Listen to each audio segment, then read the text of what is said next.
人力银行调查发现，讲过年后开工的前一日度，人力银行网站的参观的人数创4档来的新高。嘛发现讲有袂少的上班族，家己日表放伫网络顶头，准备要找头路。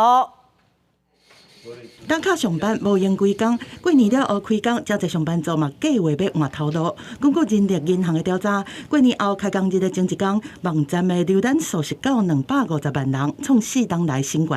另外，佫增加24%的上班族，但你日表想要来找新头路。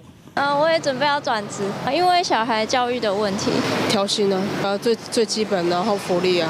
人力银行分析，要找头路的人，看好景气是对顶悬行，就业市场的机会真多，其中佫以21到30岁的上班族上多。上侪人选的换头路的方向，是希望找到无共产业，但是共职务的工课。另外，统计今年1月有高达79.2万的工课放出来，年成长率是16%，其中餐饮、礼俗业都有8.5万的工课，这么多。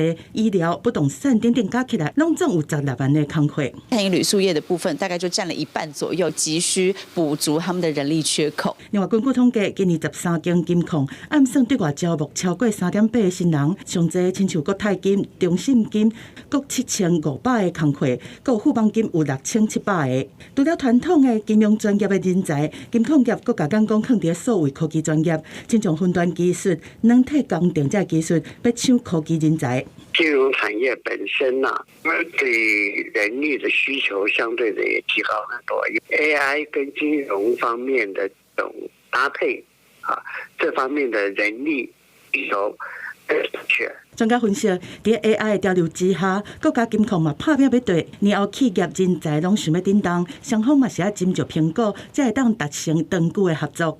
公司新闻综合报道。